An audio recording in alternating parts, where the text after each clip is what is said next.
Good evening, everyone. I'm Michele White. Thank you for joining us. Tonight in our program, Who's Watching Our Children?, I'll show you a disturbing truth about what's happening to some of our most vulnerable Alaskans, our children.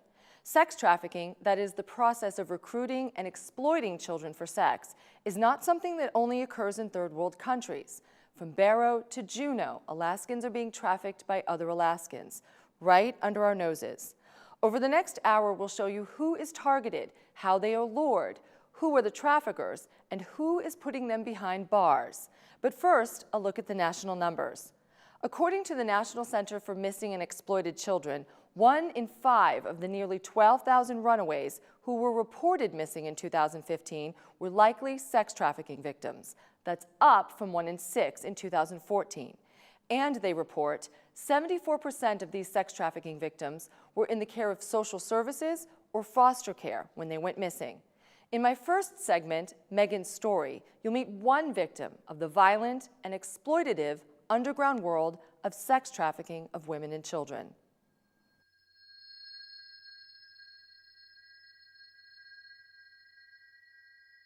Megan was 12 years old when she was trafficked for sex by another teenager, a girl she met on her very first day out on the streets. She knew I needed money, and so she told me that she knew of a place that was hiring and that would give me a job even though I wasn't of age. And so that's when she took me to a place where I thought it was going to be like a normal massage studio type of place, but there was more that went on there. In her 12-year-old mind, having no previous experience with sex, trusting another girl in her situation, and desperate for money, Megan thought it was an innocent work proposal. It wasn't pretty much until I seen the first client that I realized that it was actually something that you engage sexually.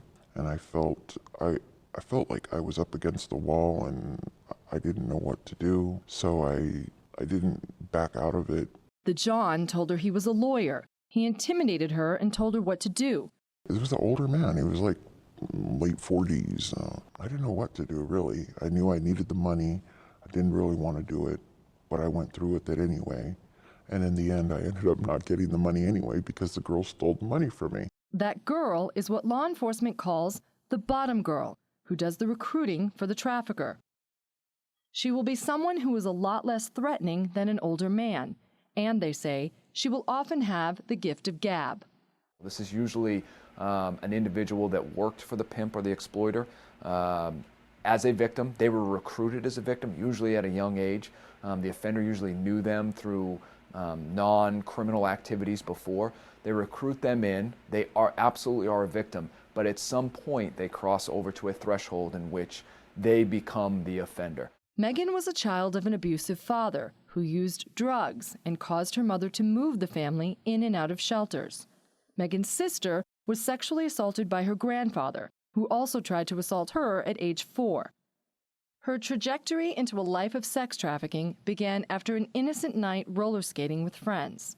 I was the one who was actually terrified of that I got home late, and she was really upset, and she was like, if you want to act like your sisters, you might as well just stay out there and see if you can be on your own. Megan's mom kicked her out at 12 years old. There are no official statistics for the number of young people in sex trafficking because it is mostly underground and victims are too afraid to report it. It is happening all over the state, and it has been for years. Special Agent Ornberg says the victims cross all demographics, but the young, the females, with a history of abuse and neglect, like Megan, face the greatest danger. Law enforcement officials say that runaways are the most at risk, and that within 24 hours of hitting the street, they will be approached by a trafficker. In Anchorage, teens tend to hang out at the transit center, so traffickers or their recruiters do as well. But they also use the internet to recruit. If I'm a offender, I'm what we commonly refer to as pimps or madams. If I'm recruiting, let's say a young female, I'm doing that through social media. I'm doing that through email, phone calls, text messages, Snapchat, all of these great technology and apps that we have. I am building and establishing a relationship and rapport with that individual, and it takes time to build that level of trust, and that's what predators do. The trafficker may play the role of a boyfriend and pursue her with attention and gifts of clothes, haircuts, and manicures, anything to pull her away from her family. Law enforcement calls this the grooming phase, where traffickers look for a weakness and then exploit it. Maybe it's someone that grew up poor, right? They didn't have any money. I come in, I'm the pimp. I recognize that right away after a few conversations of utilizing social media. Instantly, what am I doing? I'm promising her, hey, if you come to me, maybe we'll start modeling. I'm going to make you all kinds of money. We're going to get a house. I'll make enough money that you can take care of your parents. It's a gradual process of continually pushing the limits. Then once they've got that trust, it's, hey, here's the deal. Here's what I need you to do. Do you love me? Do you care about me? I've been a great friend to you. You didn't have a house. I let you come move in with me. You didn't have any clothes. I bought you clothes. You didn't have a dad. You know, I've been there. I went to your recital. I went to school. Like it's a recruitment process. The trust is built. Then that's when it starts with, this is what you need to do. Now, hey, maybe I need you to sleep with 1 or 2 guys, or maybe I need you to go out, in traffic just once or twice. Okay, now I need you to do it 3 times. Now I need you to do it every day. Now when you don't do it, I'm going to use the fist instead of words. Some traffickers use gifts to recruit or to, manipulate, and then some traffickers just use sheer violence and sexual assault. Like the trafficker who followed and pursued Megan. One afternoon, she was jumped by 2 girls at the transit center, then taken by a trafficker to an alley where he raped her, while the girls watched and laughed. Running from the trafficker, scared and desperate to get away from being in and out of homelessness, Megan moved to California to live with her father, but couldn't get away from the trauma. When we come back, we'll follow Megan through the very violent world of sex trafficking and introduce you to more of the people who are fighting this exploitative and criminal business. In our last segment, we met Megan, a former sex trafficking victim.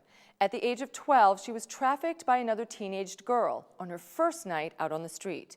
Then she was targeted and raped by a trafficker who tried to recruit her. To get away from the predators who were following her and to get off of the streets, Megan moved in with her father in California, but her troubles didn't end there. We continue with Megan's story in a very violent world.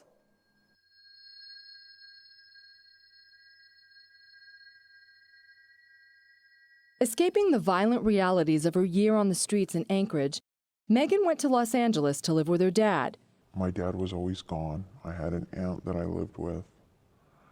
And there was a weird guy who lived across the street. Well, to begin with, I never felt comfortable at my aunt's house because my cousin raped me. I confided in him because he was older and told him what had happened at the massage parlor. Raped 3 times by the time she was 13, Megan tried to commit suicide. Then, like in Anchorage, that creepy neighbor used 2 girls to lure Megan into making a sex video. They drugged her with pot laced with PCP.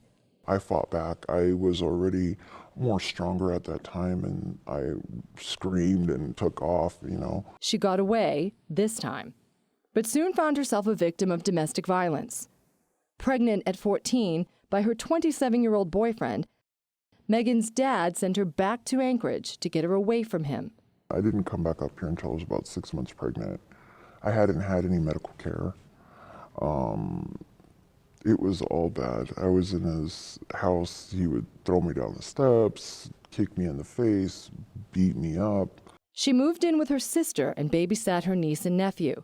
But she soon recognized that her sisters were working for a trafficker. We all 3 were picked up in trafficking one way or another without each other knowing. Most of the time it happens like a family goes together. Like the perpetrator would take the sister, both of the sisters or whatever. Law enforcement says these sisters were what they call pre-groomed because of their previous experience as victims of sexual predators. I have conducted an interview with the pimp where he says, if I can find somebody that's being molested by dad, brother, that's gold, because they're happy to come out and work for me, because at least they're not being raped by a family member. For Megan, she was already beaten down by her previous rapes, and she needed to care for her own baby. At age 14, she joined her sisters to work at the massage parlor. After everything had already happened, I was already numbed. It just seemed like I was numb to everything. It was surviving to make money. Some people think of commercial prostitution enterprises or sex trafficking as like pretty women, right? The movie Pretty Woman. That's not the reality of the situation on the ground. All of these enterprises that we've seen and that we've investigated have been fundamentally exploitative. And there's degrees to that. Some of them involve more violence, some of them involve less. But at the end of the day, when you're profiting off of the sale of another person's body, it is a fundamentally exploitative operation. Once the recruitment process of victims is complete, the trafficker isolates their victim. You pull them away from their support group. Once they're there, a lot of times the traffickers will get rid of all their clothes, their stuff, the phone. The first thing they'll do, grab that phone, because again, what is that? That is a link to a support unit other than that one individual. Their goal is to own you, right? For you to completely rely upon them. So there's a process of pulling all your stuff, cutting off all your ties. A lot of times the pimp or the exploiter will take your IDs, your licenses. What's on the ID? Your address. And you might not like home, but you don't want anybody to hurt the people at home. And how easy is that for that trafficker to say, I know where you live, I know where your family is, and if you don't go do these things, I will hurt them. And when you're 15 and you're a girl and you're already don't have much self-esteem, or you're already trying to figure out life in a really hard way, you're probably going to believe it. Then the training process begins. Which might be beatings, physical abuse, verbal abuse. A lot of times we'll see exploiters take that bottom girl, that primary girl, and beat her severely in front of all the other girls. A couple reasons why. He knows she's not going to leave, or he, because they've been there the longest, right? And it also shows the other girl, my goodness, if that's his top girl, what would he do to me if I messed up? And remember, that bottom girl is a victim too. By age 17, Megan was considered seasoned and became the bottom girl. One thing I want you to understand about people who become the perpetrators is that it's the only way that you see kind of a way out. Do you understand? Mm-hmm. So you want to get out of that. So the only way for you to get out is to get somebody else in it. I couldn't stand it. Do you understand? Like, you can't stand it. It was never something I wanted to do, and I wanted to be out of it so badly. Traffickers rely on this network of recruiters, drivers, and even a house mom who cooks meals for the victims to do their dirty work. Megan's part was to set up the massage rooms for the Johns and the victims. And so that structure, they'll work together. Everyone plays a part in it, no matter how minimal they think the part is.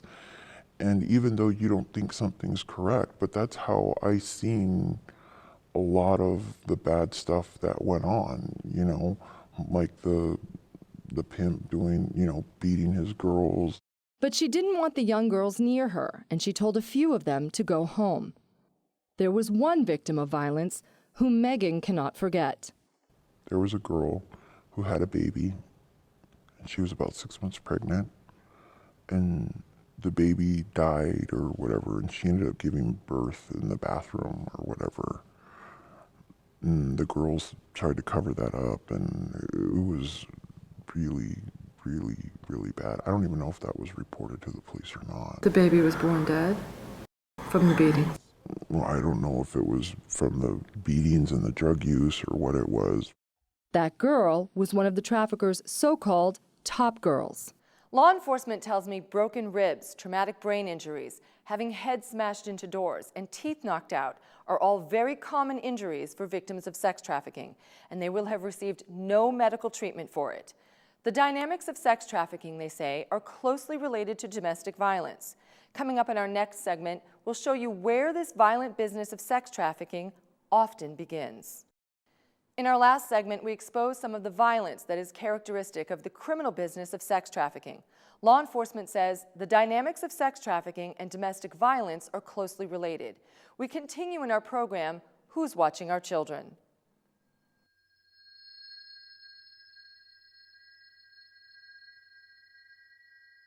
Alaska ranks number 2 in the nation for the homicide rate of females murdered by males in single victim, single offender incidents.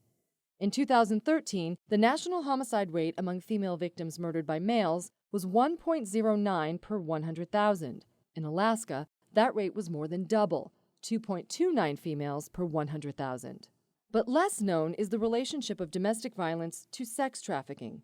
What's the first thing the victim says? He didn't mean to do it. I love him, right? Or her. It's not her fault. They hide it. It's the same in trafficking, right? that relationship, that marriage, that man and woman, or whatever the dynamic is, that where there is domestic violence, didn't start like that. It probably started as a loving relationship, and at some point it spun off to that. Special Agent Ornberg says the traffickers used the same methodology to control their victims. Now, the trafficker always has ill intentions. Don't get me wrong. It's not about love. But the trafficker uses that same mentality of it starts out as a relationship.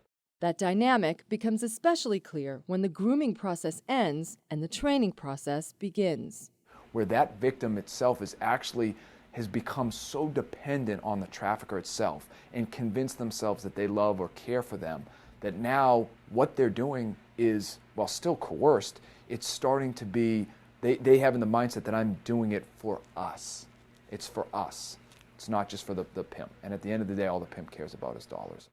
This money will go for you and me, babe. Someday we'll get married and buy a house. And, they will paint a whole picture, manipulative picture. And the women are in such a vulnerable state that they believe it, and they don't trust anybody else. They're isolated from anyone who could give them the real story. During the Parnell administration, former First Lady Sandy Parnell went to New York to train with a group that works in prevention, outreach, and intervention of sex trafficking of girls. She currently serves as an advisory board member for Priceless, a Christian ministry that helps sex trafficking survivors. Megan is one such survivor. Only a couple ways people get out. You either die, go to jail, or before you make those big choices, or somebody really comes into your life, and I went to jail. When she came out, it was one girl who saved my life pretty much again. She saved me again because nothing can really cure the hurt and the pain. The girls need to go get counseling and therapy and stuff. She found Priceless through a friend. But the domestic violence and the sexual violence she suffered shattered her ability to even trust a counselor. I never trusted, when they would send me to someone, I never trusted that. I didn't trust nobody. I wasn't talking to nobody. It is an ugly but natural outflow from our high rates of domestic violence and sexual assault in Alaska, but also our society's acceptance of the objectification of women. And that plays on so through our pop culture. It is such a part of our society, it feels normal. The Justice Center at the University of Alaska Anchorage measures intimate partner violence, which includes threats of physical violence. Its 2015 Alaska Victimization Survey shows a dramatic decline in intimate partner violence and sexual violence between its latest survey and its first survey in 2010. In March of 2010, former Governor Parnell's Choose Respect initiative began, and marches and rallies continue every year through the Alaska Council on Domestic Violence and Sexual Assault. What's more encouraging is to see the statistics, to see that real people are experiencing this in lesser numbers than when we started 5 or 6 years ago. To see that change in Alaska and Alaskans, to know that more Alaskans are safe, to me, that's enough. Law enforcement tells me the vast majority of women and girls who have been trafficked have been abused in their past. Coming up in our next segment, Who are the Victims? We'll learn a little bit about the victims and hear from the people who are advocating for them and rescuing them out of sex trafficking. Welcome back. We continue in our special, Who's Watching Our Children? We've seen a glimpse of the violent underground world of sex trafficking. So who are the victims? Here's a look at what they have in common.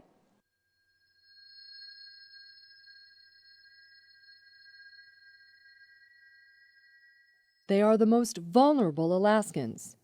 It crosses socioeconomic dynamics. It crosses race, religion, gender at times. It has nothing to do with any of those factors. Some of them might play into it, but there's not one that's very specific to it. They have a void, seen or unseen, that traffickers find. They're looking for is someone who will stick with them and support them, and that's something that traffickers do very well. We had a case where there was a kid, she was 15 years old, she was from the hillside, a very good family. For all intents and purposes, there was nothing in her background that made it feel as though she was an abused victim or, abused at home or running from anything. She goes to spend the summer with her cousin because it was closer to where she was going to get a job at the Diamond Center. That cousin says, hey, I know someone that can post this on Craigslist at the time. All we have to do is give men massages for an hour and we'll make $200. Homelessness makes young people especially vulnerable. Hitting the street is a traumatic experience. So no matter what you've experienced before you've gotten there, which for many of our youth is an array of horrific things that they've experienced before they hit the street, but once they hit that street, it's another traumatic experience. Some of the victims have lost hope after being victimized repeatedly. We've had kids basically say, I knew the violence I was enduring at home, and at least this way I'm making money at it. And so in their eyes, they've justified the action because where they came from in their eyes was worse than where they're at right now. Some of the victims, like Megan, have no experience with sex when they meet their trafficker. They may be a virgin. They may have minimal sexual contact. Part of that will happen in the recruitment and training process, which is, again, what makes it so horrific. I myself have done an interview with a girl who said, I only had sex with my boyfriend who was 14 until I met my pimp. And then he showed me this is what you have to do, which is essentially rape at that stage. Alaska's First Lady and former First Lady say teaching our children their value prevents their exploitation. What is self-worth? What is beauty? And trying to just get that whole re-educating young women on what is important and what is beautiful. When we really wake up to how young women and women are being treated in society, and we become a culture that really does value dignity and respect of all human beings. And that is for girls to treat each other with respect, for mothers to treat their daughters with respect. Coming up in our next segment, we'll examine the traffickers and Johns who prey on these young people. Stay tuned.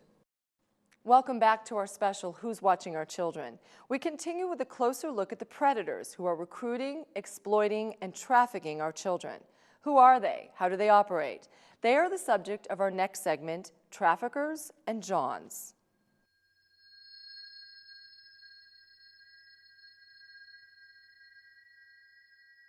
Xavier Benson is facing 12 felony counts, including sexual assault in the first degree and sex trafficking in the first degree of a person under 20. He's among the defendants being prosecuted under the new state laws. If convicted, he faces a potential sentencing range of 40 to 60 years in prison. So who are these traffickers? Nobody wakes up one day and says, I want to be a pimp. Right? These are individuals that have committed crimes of violence before.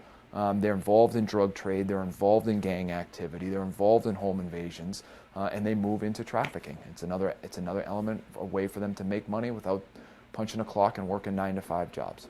They recruit using Backpage.com and social media. Social media allows, for someone who is patient, it allows you to discuss and talk and try to get to know that person, all with nefarious intentions. It allows someone to be in another place now. I mean, how people used to recruit for trafficking was you had to go out in the streets and do it. You had to do it in person. That's much more challenging. Now you can hide behind a computer and do it. The dates with Johns, say law enforcement, take place in hotels, motels, homes, and cars. They like kids from the bush for many reasons, because it brings them away from their family, away from their friends, anybody that can rescue them or save them or help them. Because once you get a kid from the village to Anchorage, if they don't know Anchorage, they don't know what Covenant House is, they don't know where the safe places to go are, they don't know how to ride the bus, they don't know how to do those things to bring them to safety.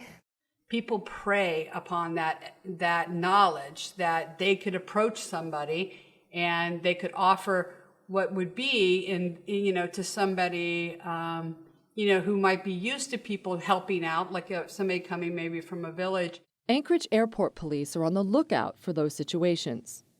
Since then, this last summer, I've mandated that all our officers receive advanced training in human trafficking, and that was through a program developed through the Department of Homeland Security and the State Department. It's about a 3-hour program. So right now we have 100% awareness training for all our officers. Traffickers may work as individuals or as part of an organized crime network.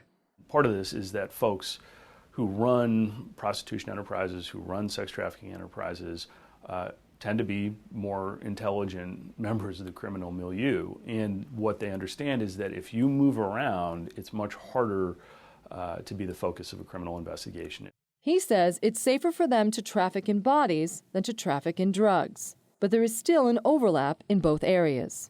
And oftentimes that's because the folks who are caught up in these trafficking activities in these prostitution enterprises are dealing with pretty significant addiction issues themselves. And traffickers use narcotics as a means of exploitation and manipulation and control with their victims. We know of traffickers that have, we've actually had a few youth who have been tied down, shot full of meth, that sort of stuff, who then are given a meth addiction or a heroin addiction, and their trafficker is the one that is able to continue to give them that. So who are the Johns? In my experience from doing it, yes, more often than not, they are married. And they have kids of their own? Sometimes, yeah. The demand side is really important, and it's entirely appropriate that somebody who attempts to purchase sex be identified, investigated, and prosecuted as well. For now, he says, solicitation of prostitution is a Class B misdemeanor, the lowest level offense under the law. Alexander says it can take hundreds of thousands of hours of investigation, service of dozens of search warrants on bank accounts, cell phones, storage units, and even cars to investigate sex trafficking cases. As for Mr. Benson, his trial is expected to start on July 5th. Coming up in our next segment, we'll show you the people who have been sounding the alarm and changing public perception of sex trafficking. We continue with Who's Watching Our Children? In our next segment, you'll meet some of the Alaskans who came together to raise awareness and bring an end to the violent, underground, and underreported world of sex trafficking of children. These are the people who started turning things around in the public perception of sex trafficking.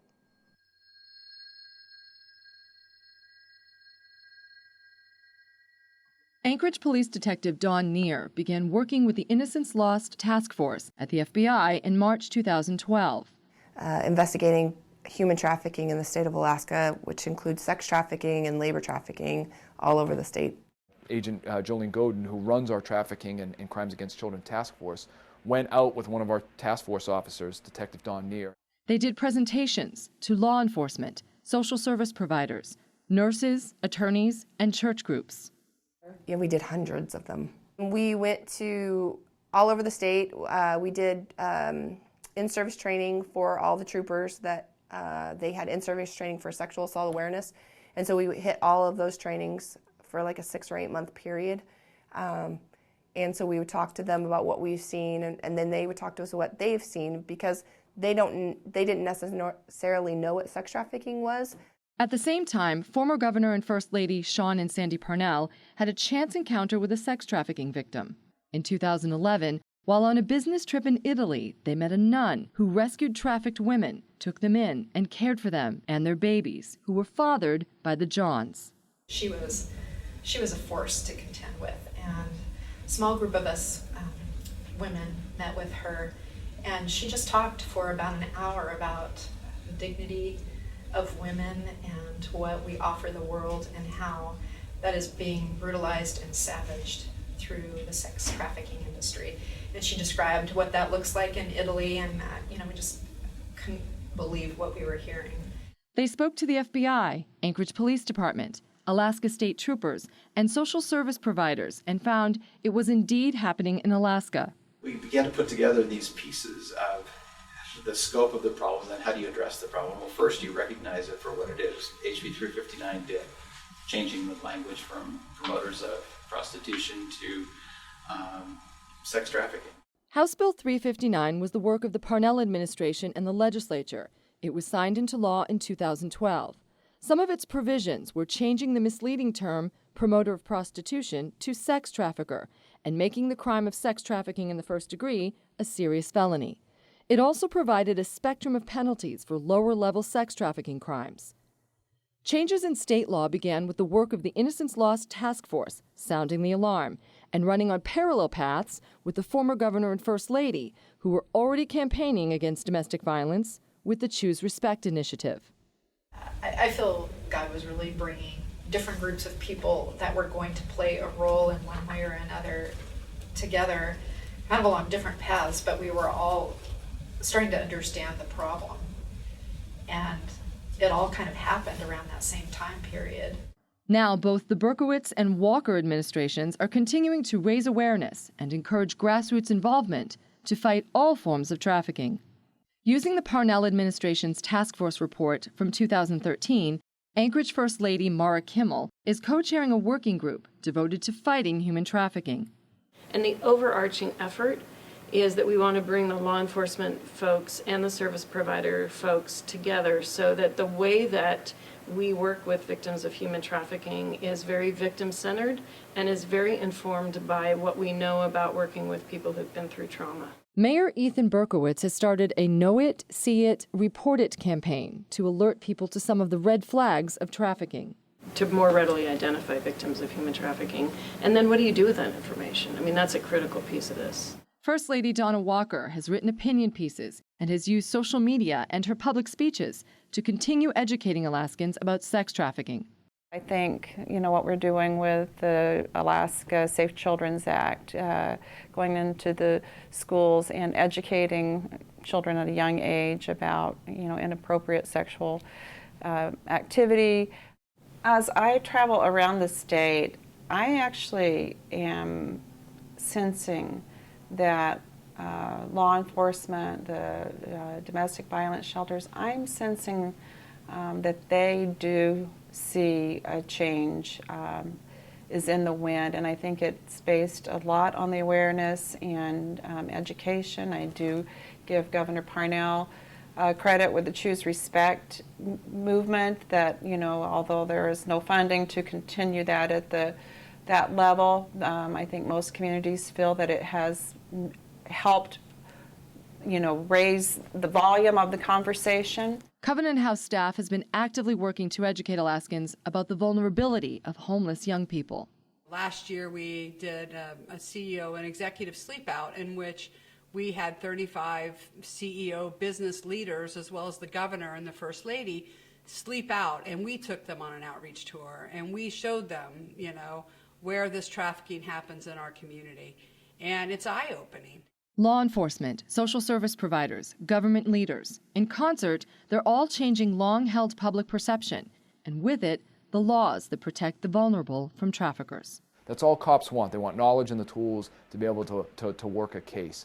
So I like to think that our small part in that, in the states putting trafficking to the forefront and the law changing, is us going out and kind of educating some of the officers and investigators on this. And now it's taken on a life of its own. Law enforcement says that victims of sex trafficking are conditioned by their traffickers that they will be arrested for prostitution if they do talk. But the federal law isn't written that way, and the state law changed in 2012 and 2013. Coming up in our next segment, Not in Our State, we'll look at the federal law and the new state laws against sex trafficking. Welcome back. We continue with our special, Who's Watching Our Children? For law enforcement, stopping sex trafficking was similar to trying to change a flat tire with a pair of pliers. They didn't have the right tools until there were sweeping changes in the state law. Tonight, in our segment, Not in Our State, I'll show you how Congress tightened antiquated laws and how the state redefined old concepts.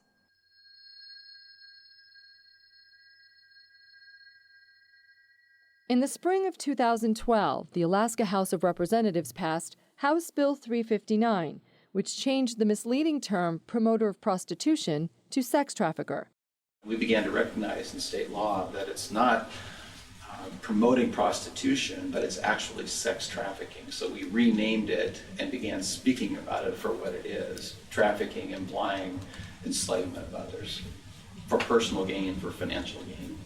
It also made the crime of sex trafficking in the first degree an unclassified felony, the equivalent of homicide. And it provided a spectrum of penalties for lower-level sex trafficking offenses, something that does not exist in federal law.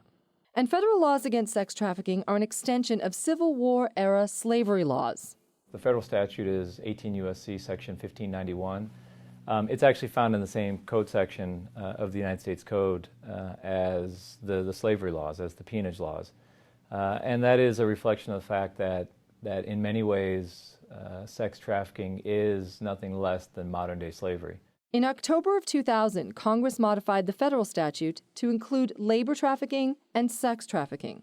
That enabled 7 successful prosecutions in Alaska and the rescue of 102 victims. Mr. Webster was an Anchorage pimp who victimized multiple underage and adult females for a significant period of time. His case went to trial. Several of those victims testified. The jury ultimately found him guilty of sex trafficking, and he was sentenced in federal court. The law has been fluidly amended 4 times, most recently in 2008 as a result of an Alaskan case. One of the prosecutors in the Don Webster trial found a weakness in the law and made a recommendation to Congress to tighten it, adding language that a defendant need only observe a child's age and then recklessly disregard it. One of the terms that you'll hear is saying reasonable time to observe. So while the person might say, hey, I had no idea that that girl was 16, the federal law where it's 17 and under. No idea that she was 16. I put her out, she was working, I thought she was an adult. If you've been with that person for a reasonable amount of time, if that trafficker has had that person for 30 days, 2 weeks, 5 days, I don't want to give a specific because it's broad, it's case by case, but a reasonable time to observe the victim. If your victim's coming home with a school bag, if your victim doesn't have a cell phone, if the victim can't drive a car or rent a hotel, I can tell you these exploiters know what their age is. While federal law was changing, changes in state law were a long time coming. Originally, you had to bring them across state lines. The original sex trafficking charge was not good at all because you had to bring the victim across state lines. And so in my 18 and a half years of being here, never charged it. A year after House Bill 359 became law, Senate Bill 22 was signed into law in June 2013. It removed the statute of limitations for prosecuting sex trafficking and the distribution of child pornography, and provided tougher sentences for sex traffickers. For inducing or causing somebody under the age of 20 to engage in the practice of prostitution, that is an unclassified felony in the state of Alaska, and the penalty range is up to 99 years. Both laws changed the age of a minor to age 20 for the purposes of prosecuting sex trafficking. So the other very strong thing that the state did was they've said 19 and under in this state, you will be charged as if that victim is a child. So federally, for us, it's 17 and under. For the state, it's 19 and under, which is tremendous. So you have a 19-year-old victim where the state only has to prove that they were 19 and that they were engaged in trafficking, and then any offender can be indicted on that charge. And that's a great hammer for us. We're up to about 16 individuals to date as of this filming that have been prosecuted by our office, the Office of Special Prosecutions, in conjunction with the Alaska Bureau of Investigation and the FBI and other law enforcement agencies. And we're seeing an increase in the number of those cases. I tell my colleagues throughout the lower 48 that we are very fortunate here in Alaska to have state laws which are more strict, which are more punitive, which are in some ways better than the federal laws. It's fantastic. So I continue to say Alaska now has some of the strongest human trafficking laws on the books, and I'm proud of that, to see that happen in the last couple of years. The Polaris Project is a nonprofit organization whose goal is to help make human trafficking a high-risk, low-profit endeavor through policy advocacy and education. In 2011, it ranked Alaska in the bottom tier for having the necessary legal framework to effectively fight human trafficking. By 2013, it ranked Alaska in the top tier for its laws against human trafficking. When we come back, we'll show you how Megan is healing, and we'll hear from advocates about moving forward to prevent sex trafficking of our children. We bring you the final segment of our special, Who's Watching Our Children? We've gotten to know the people from law enforcement, state and local government, and social services, those who tighten the laws, and those who are continuing to educate the public. In the battle against sex trafficking, they're all connected. In our last segment, I'll show you how Megan is healing and what advocates say is needed to move forward in the fight against sex trafficking.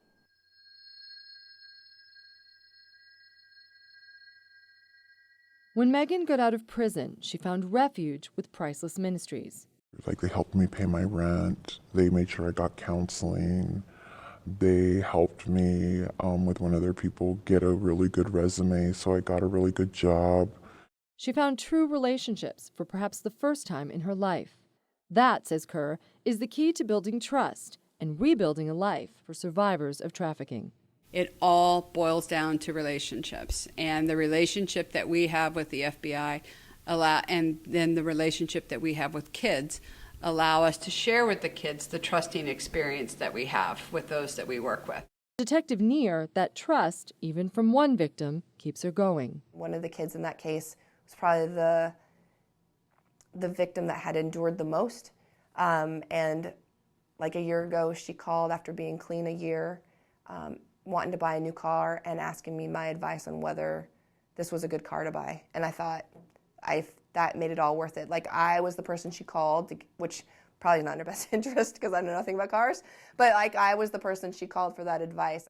In both the battle against sex trafficking and the journey of healing for survivors, advocates say it's an ongoing process of stepping in for the vulnerable. While serving as governor, Parnell encountered a vulnerable young person in crisis.